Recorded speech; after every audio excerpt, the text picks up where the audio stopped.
Good evening everyone. I am Saksham Pandey, your physics teacher, and today we are going to continue with our topic heat energy.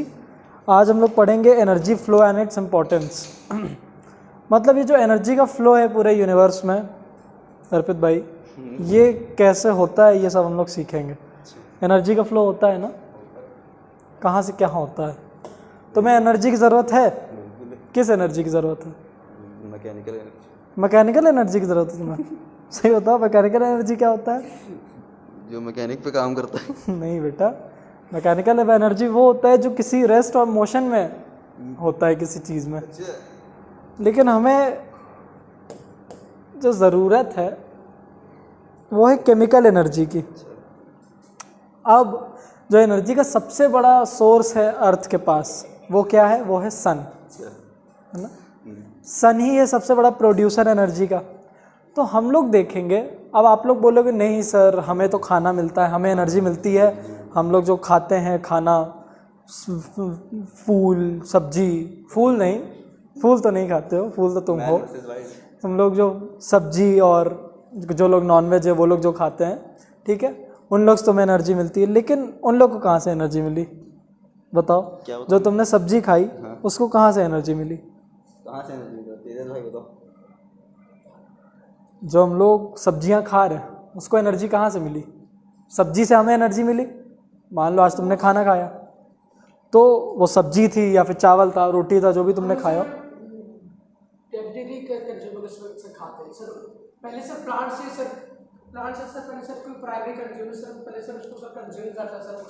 Simple सा question था, तुम complicated कर रहे हो.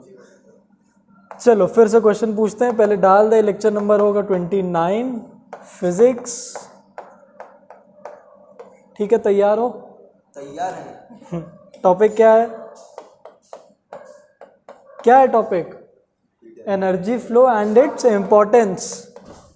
Energy flow and its importance. हाँ, तो ये जो तुमने अभी गाना गाया, कौन सा गाना गाया?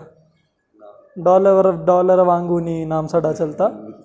तो ये सन गाता है कि हर जगह कहीं भी चले जाओ, इंडिया अमेरिका, हर जगह मेरा ही सिक्का चलता है, मेरा ही नाम चलता है. अब कैसे गाता है?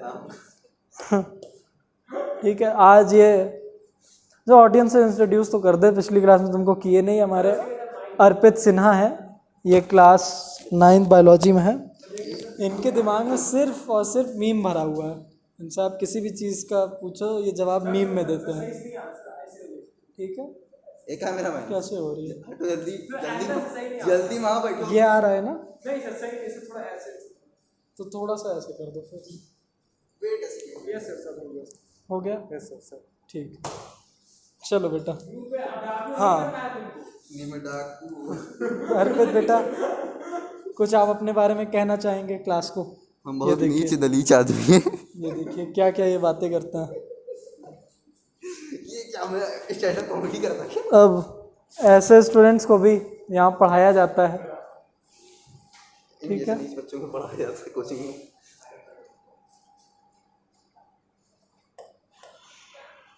चलो, तो हम लोग जिस टॉपिक पे थे, हम लोग देख रहे थे एनर्जी का फ्लो. घर वाले देखिए तो घर वालों को ही भेजा जाएगा ये वीडियो दिखाने के लिए. ठीक है, कुछ बोलना चाहेंगे आप अपने घर वालों के लिए? अर्पित सिन्हा साहब. मैं कुछ नहीं बोलूँगा, जो हो आप तो बोल लेते मेडनी में डाकू. ठीक है, ये सब कट कर दीजिएगा. वो कुछ भी कट नहीं होगा, नो फिल्टर. जो आप हैं वही दिखेंगे. अब इस पे भी तुम गाना गाओ, तुम जैसा हो वैसे दिखो मुझे. रोज स्टोरी डाल तो तुम ऐसी हरकत क्यों करते हो? ठीक है, चलो कंटिन्यू करते हैं टॉपिक को, इतनी देर से करना चाह रहे. देखो हमने क्या बोला, एनर्जी फ्लो. हम लोग तो जो एनर्जी आ रही है वो बहुत जगह से यूज़ की गई है, फिर निकाली गई है. तो हम लोग को एनर्जी कहाँ से मिली है? मेनली सन से मिल गई एनर्जी. तो तुमने सोलर एनर्जी आज खा के आए हो कि फूड खा के आए हो? हाँ, तो तुम फूड खा के आए हो, मगर जो फूड है वो, जो मान लो तुमने वेजिटेबल्स खाए, वो वेजिटेबल कैसे अपनी खाना बनाए? लीफ, फोटोसिंथेसिस में सबसे ज़रूरी सन, ठीक है, सोलर एनर्जी। हाँ, वाटर भी ज़रूरी है, ठीक है, पर वो तो मिल जाएगा, लेकिन अगर सन नहीं हुआ तो फोटोसिंथेसिस नहीं पॉसिबल हो पाएगा। तो क्या होता है हमारा, ये मान लो अर्थ,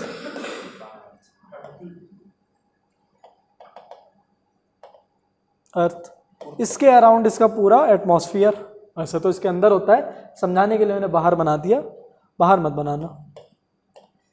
एटमॉस्फियर,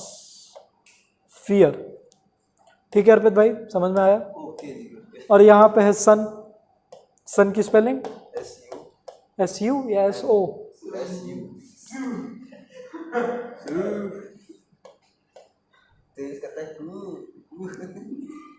ठीक है, तो सन ने with the help of solar radiation energy दी। अब इस सोलर एनर्जी का 50 to 60% अब्जॉर्ब कर लेता है अर्थ का एटमॉस्फेयर।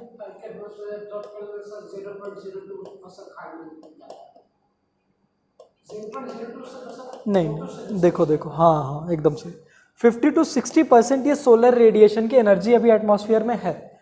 अब इस एटमॉस्फेयर से जो सोलर रेडिएशन की एनर्जी आई है उसका अराउंड 10% मान लो जो अर्थ का वाटर है, ठीक है, 70% वाटर है, 70% जो अर्थ का वाटर है वो 10% एनर्जी इसकी ले लेता है अपना टेम्परेचर बढ़ाने के लिए। और इसका टेम्परेचर बढ़ने से ही लैंड ब्रीज सी ब्रीज होता है। अब देखो इससे बढ़ा तो विंड एनर्जी चालू हुई, ये ना होता तो कन्वेक्शन से विंड एनर्जी ना होती। तो देखो हाँ, विंड एनर्जी भी इसी ने स्टार्ट की, किसने? सन ने, ठीक है। और देखा जाए तो जो हमारी हाइड्रो इलेक्ट्रिसिटी है, पानी, वो भी होती है ड्यू टू कन्वेक्शन। गर्म पानी, हाँ, ठंडा पानी नीचे आया, गर्म पानी ऊपर, ये कन्वेक्शन से ही वेव्स बनना चालू होती हैं, है ना। तो सब कुछ ये सनी ने स्टार्ट किया है। तो इसने 10% एनर्जी, सोलर एनर्जी इसने अब्जॉर्ब कर ली। और हमारे जो प्लांट्स हैं उन्होंने अब्जॉर्ब कर लिया अराउंड 8% सोलर एनर्जी। मतलब अब्जॉर्ब नहीं की, एक्चुअली गिरी। जो पानी है उस पर 10% सोलर एनर्जी गिरी, और ये जो हमारे प्लांट्स है इस पर 8% सोलर एनर्जी गिरेगी जी। और उसमें से सिर्फ जो लीव्स हैं फोटोसिंथेसिस के लिए, सिर्फ जो आपने बोला 0.02% ही यूज हुआ फॉर फोटोसिंथेसिस।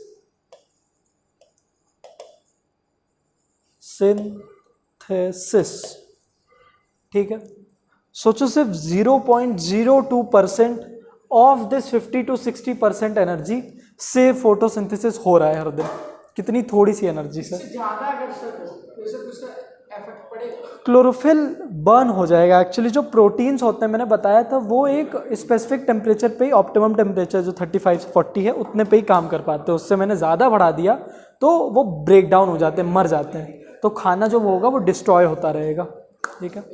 हाँ, ट्रांसपिरेशन का रेट बढ़ जाएगा, पानी, प्लांट एकदम सूख जाए, जैसे एकदम तेज़ गर्मी में होता है ना, प्लांट सूख जाते हैं, ट्रांसपिरेशन बढ़ गया। प्लांट्स,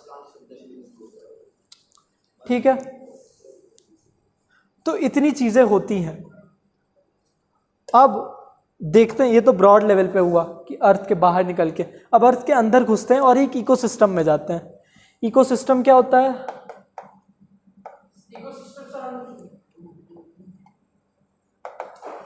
इकोसिस्टम होता है आपका कोई भी एनवायरनमेंट ले लो। हाँ, बायो का फिजिक्स में भी आ रहा है, देखो, ठीक है। तो जैसे ये भी हमारा एक इकोसिस्टम है, हमने बोला क्लासरूम इज द इकोसिस्टम। तो क्लासरूम में आप लोग इकोसिस्टम के कंपोनेंट्स हो, ये भी इकोसिस्टम के कंपोनेंट है, हम हैं, ये टेबल सब हैं, ठीक है, सब कुछ कंपोनेंट है। जितनी भी एनर्जीज है, विंड एनर्जी आ रही, लाइट एनर्जी, साउंड एनर्जी, सब कंपोनेंट है उसकी। मगर अगर एक इकोसिस्टम हम लोग अर्थ लेते हैं तो अर्थ को डिवाइड कर दिया जाएगा दो चीज, इकोसिस्टम को डिवाइड ही कर दिया जाता है दो चीज़ों में। एक होता है उसका बायोटिक कंपोनेंट्स,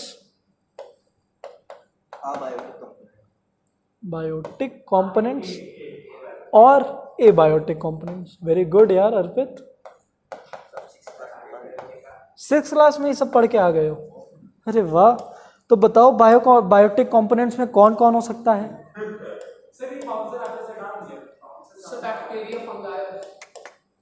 सबसे पहले आते हैं प्रोड्यूसर्स।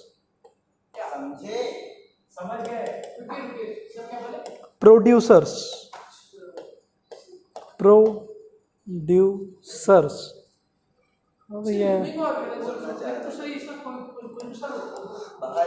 हाँ प्रोड्यूसर, जैसे तुमने बोला बैक्टीरिया, बैक्टीरिया एक बड़ा चीज नहीं है, बैक्टीरिया भी ऐसे ऑटोट्रॉफ्स होते हैं कुछ बैक्टीरिया, हाँ नहीं बैक्टीरिया नहीं बोल सकते हो तुम, इनके अंदर जाके एक छोटी सी चीज आएगी बैक्टीरिया।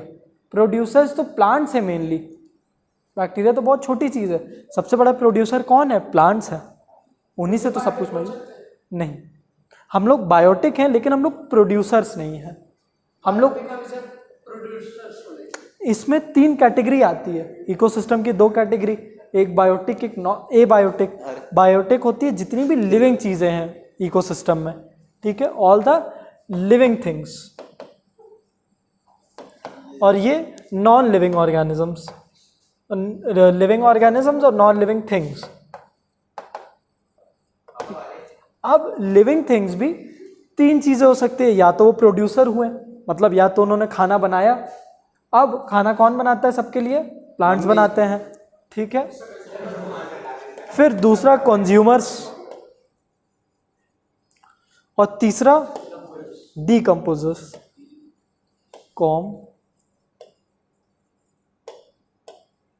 ठीक है। प्रोड्यूसर्स हमारे सबसे बड़े हो गए प्लांट्स, है ना, क्योंकि इन्होंने बोला कि मम्मी खाना बनाती है, लेकिन मम्मी भी तो जो सब्जी यूज कर रही हैं उनको तो प्लांट्स ने बनाया, ठीक है। तो हमारे प्लांट्स ही हैं सबसे बड़े प्रोड्यूसर्स अर्थ पे, और थोड़े बहुत बैक्टीरिया भी है, जितने भी ऑटोट्रॉफ्स हैं, मतलब जो खुद का खाना बनाते हो। हाँ ठीक है, हेल्प नहीं, हेल्प तो सोलर एनर्जी उसको कर रही है, लेकिन उसमें नहीं जाते। जो आपने बैक्टीरिया बोला वो भी कुछ जिसमें भी क्लोरोफिल प्रेजेंट है वो सारे प्रोड्यूसर हो जाएंगे, क्योंकि क्लोरोफिल है वो फोटोसिंथेसिस से खाना बनाएंगे, ठीक है। और कंज्यूमर से हम लोग सारे एनिमल्स, है ना, हम लोग प्रोड्यूसर्स ही, या फिर प्रोड्यूसर्स ने जो चीज़ें निकाली उसको हम लोग ने कंज्यूम किया। और तीसरे होते डीकम्पोजर्स। अब ये जो कंज्यूमर खाए, इनकी एक लाइफ स्पैन है, मर जाएंगे।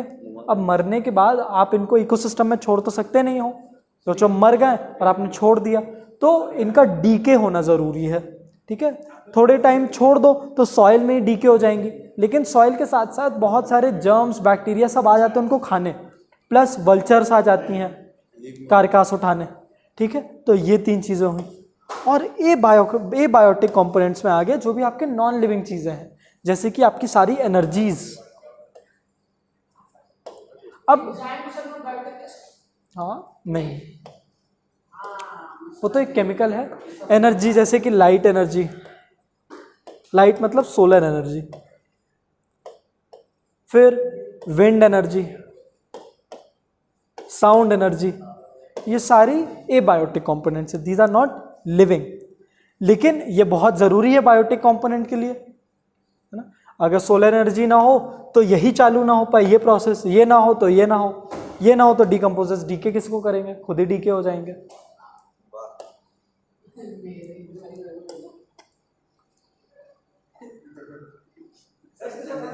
तुम किस कैटेगरी में आते हो बेटा? Very good.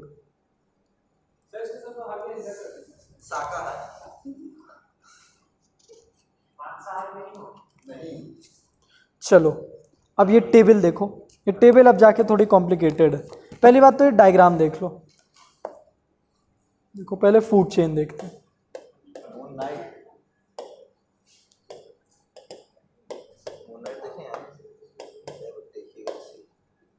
क्या है मून नाइट? ये है ये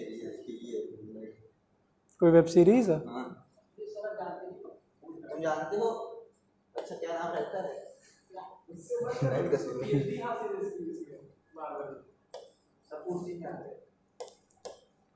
वो मून नाइट पूछ रहा है तुमसे। चलो तो सन हुए हमारे प्राइमरी, अरे ठीक है भाई, अच्छा ही है, ज़्यादा पढ़ लो, ज़्यादा अच्छी चीज़ है। हाँ क्या क्या? हाँ खाता है। देखो समझाने तो दो।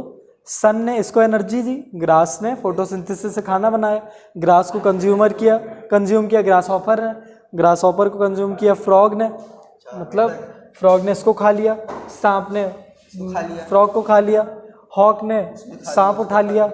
और ये जो बैक्टीरिया फंगाए हैं, ये ऐसा नहीं कि इसको आसमान में उड़ते हुए पकड़ लिए और गिरा के खा लिए, नहीं, ये जब मर जाएगा और बेचारा लेट जाएगा तब ये सब बैक्टीरिया फंगाए इसको हाँ डिकम्पोज कर देंगे, डीके कर देंगे इसको, ठीक है। और फिर ये जाके इसी में मिल जाएगा, फिर ये इसके लिए भी काम आएगा, ये भी इसका फर्टिलाइजर बनता है, सब एक दूसरे के लिए बड़े काम के हैं। तो ये हमारी फूड चेन है। अब इन फूड चेन में क्या एनर्जी फ्लो है, ये तो हुआ कि हाँ ये इसको खाता है, ये उसको खाता है, लेकिन एनर्जी फ्लो क्या हो रही है, ठीक है, वो देखने के लिए देखो एक कॉम्प्लिकेटेड टेबल है, ये एग्जाम में आती नहीं है लेकिन उसको समझते हैं। सर मैं समझना चाहता हूँ। जी भाई आप ही को समझाएंगे, क्या समझना चाहते हो आप? पता नहीं कुछ बता रहे थे जो वो समझना चाहते, समझेंगे तो बताइए क्या समझना चाहते थे।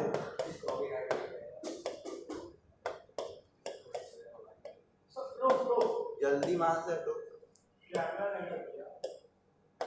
कैमरा मैन फोकस करो।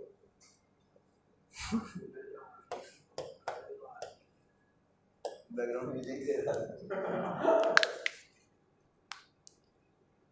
वो तो लगे इंजन पर पाई इंजन से फोकस नहीं वाला कॉपीराइट लगवाएगा वाइस के पास आ जाएंगे, चिल्ला चिल्ला बोलता हूं, आगे कितने बैठना पड़ेगा स्ट्राइक खाने से।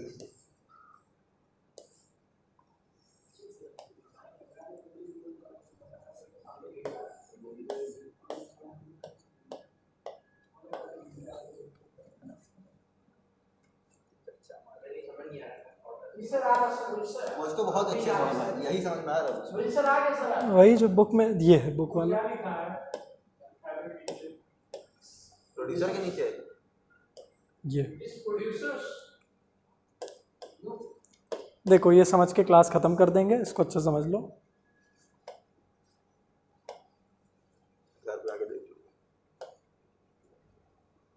क्यों बेटा, फिर यहाँ क्यों आते हो जब घर पे जाके ही समझना है? तो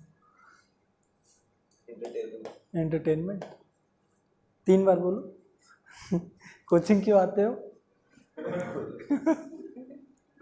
यही तो हमको भेजना है तुम्हारे घर वालों को। ये बोल देते कोचिंग क्यों आता है बेटा, बोला एंटरटेनमेंट। ऐसे ही सुधरोगे तुम। देखो सन ने बहुत सारी एनर्जी निकाली, उसमें से जो ये प्रोड्यूसर्स है मतलब हमारे प्लांट्स, उसकी बस लिया, मतलब ये कितने परसेंट लेते हैं? अराउंड 8%। 8% एनर्जी लेते हैं जो सोलर एनर्जी आई, तो 8% ही इक्वल होगा 20,810 कैलोरीज के। हाँ, अब कैलोरी होती है हीट एनर्जी की एक कॉमन यूनिट, हम लोग पढ़े थे, ठीक है। एक कैलोरी कितने जूल होती है? 4 पॉइंट, हाँ ठीक है, वेरी गुड। खुद सोच रहा है कैसे यार, ठीक है। अब ये प्रोड्यूसर्स देखो, ये खुद के लिए भी तो एनर्जी यूज करेंगे ना, है ना। इन्होंने रेस्पिरेशन किया, जितनी में मेटाबॉलिक एक्टिविटीज की वो इन्होंने कंज्यूम कर लिया, और ये सब करने के बाद जो एनर्जी इनकी बच गई, ठीक है, उसी को कह देते ग्रॉस प्राइमरी प्रोडक्शन, ठीक है। उसमें सिर्फ ग्रॉस प्रोडक्शन बोला है, लेकिन इट इज ऑल्सो कॉल्ड, हाँ मतलब देखो जितनी एनर्जी इसके पास आई 20,000 माइनस जितनी एनर्जी, मतलब ये सब एनर्जी जो यूज हुई उसकी रेस्पिरेशन में और उसकी मेटाबॉलिक एक्टिविटीज में, फोटोसिंथेसिस में, उसको हटा के ये एनर्जी बच गई, इसको ये रेस्पिरेशन के थ्रू निकाल दिया, ठीक है। हाँ पूछिए बेटा। वो 2 बैठ के मोबाइल चला रहे पीछे। मोबाइल मत चलाओ यार, क्यों चला रहे हो? अन्याय हो रहा है मेरे से। ठीक है, अब ये जो इसने एनर्जी निकाली, इसको कंज्यूम किया ये प्राइमरी कंज्यूमर्स ने, ठीक है। इन प्राइमरी कंज्यूमर्स ने भी उस एनर्जी की कुछ चीज अपने लिए ले ली, बाकी एनर्जी इसने एटमॉस्फेयर में निकाल दी रेस्पिरेशन के थ्रू। हम लोग जब रेस्पिरेशन करते हैं हीट एनर्जी तो निकाल ही रहे हैं, ठीक है, फिर हाँ निकालती है, पानी में तो निकालेगी। ठीक है, उसके बाद प्राइमरी कंज्यूमर्स को कंज्यूम किया, सेकेंडरी कंज्यूमर्स ने ग्रास हॉपर को खा लिया, चूहे ने। चूहा जितनी एनर्जी खुद के लिए रखा बाकी एटमॉस्फेयर में निकाल दिया। फिर चूहे को लिया, चूहे को निकाल फिर खा लिया टेरिटरी कंज्यूमर्स ने, उसने जितनी एनर्जी ली बाकी एटमॉस्फेयर में भेज दी। ठीक है, तो ये पूरा फ्लो इन इकोसिस्टम होता है। सन का क्या मतलब, जा रही है एनर्जी सबके पास। हाँ ठीक है, आपके बुक में और हाँ 6 कैलोरीज देखिए, 6 कैलोरी पे लास्ट। चलो ये हुआ एनर्जी फ्लो। अब देखते हैं लॉज ऑफ थर्मोडायनेमिक्स।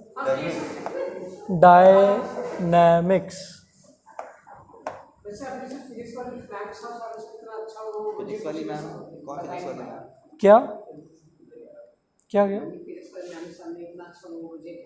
कौन फिजिक्स वाली मैम? अच्छा, किसको चेक कर लो?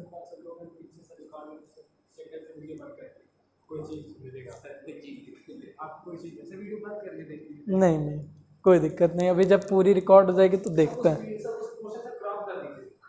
तुम लोग का काम है वो यूट्यूब से डाउनलोड करके उसको एडिट कर लेना।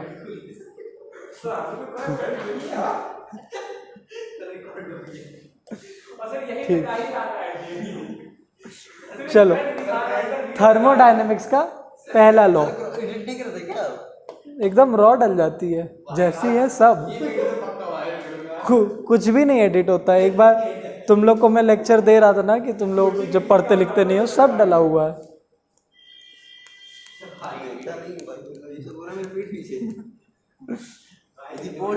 चलो तो पहला जो लॉ है थर्मोडायनेमिक्स का, चैनल बंद करो। जितना कर रहे हो उतना ही घर वालों को, ये तो मैं पक्का भेजूंगा तुम्हारे घर वालों को, बोलते रहो। तो पहला लॉ जो है थर्मोडायनेमिक्स का वो कहता है कि energy can neither be created nor be destroyed. और ये तो पहला लॉ है एनर्जी, अरे लॉ ऑफ कंजर्वेशन का भी। तो थर्मोडायनेमिक्स का पहला लॉ ही है energy can only be transformed from one form to another. नहीं होता है रेडिएशन की मदद से।